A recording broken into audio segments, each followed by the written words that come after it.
ఈ రోజుల్లో పీసీఓడి అనేది చాలా కామన్ ప్రాబ్లం అయిపోయింది. ప్రతి ఇంట్లో ఒక ఆడపిల్లకి ఈ ప్రాబ్లం ఉండనే ఉంటుంది. ఈ పీసీఓడి అనేది లైఫ్‌లో ఒకసారి వస్తే మళ్ళీ పోనే పోదు, లైఫ్ లాంగ్ ఉంటుంది అనుకుంటారు చాలా మంది. కానీ కాదు, మనం గనుక గట్టిగా డైట్ ఫాలో అయ్యి మంచి మెడిసిన్ తీసుకుంటే ఈ పీసీఓడిని కూడా మనం తగ్గించుకోవచ్చు. పీసీఓడి అనేది పెళ్లి తర్వాత ఇన్ఫర్టిలిటీకి దారి తీయక ముందే మనం ఇది పెళ్లికి ముందే ఉందని గుర్తించాలి. అది ఎలా అనంటే, మన ఇంట్లో ఉన్న ఆడపిల్లలకి ఇర్రెగ్యులర్ సైకిల్స్ ఉంటే వాళ్ళని వెంటనే ఒక మంచి గైనకాలజిస్ట్ కి చూపించాలి. ఎందుకంటే ప్రాబ్లం చిన్నగా ఉన్నప్పుడే దానికి సొల్యూషన్ వెతుక్కోవాలి.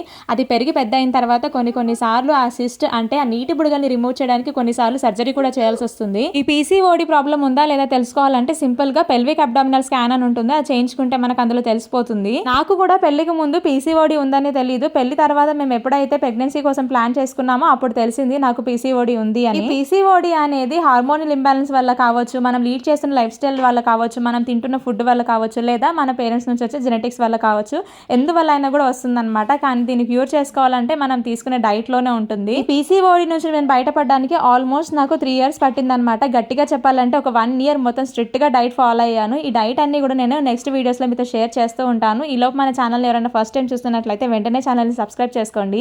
మీలో ఎవరైనా పీసీఓడితో బాధపడుతుంటే కనుక మరేం పర్వాలేదు, మీరేం భయపడకండి. పీసీఓడిని మనం ఇంట్లోనే ఉండి తగ్గించుకోవచ్చు. అప్కమింగ్ వీడియోస్ అన్ని మిస్ అవ్వకుండా ఉండాలన్నా, ఈ ఇన్ఫర్మేషన్ మరికొంతమందికి తెలియాలన్నా వీడియోని లైక్ చేసి ఛానల్ ని సబ్స్క్రైబ్ చేయండి.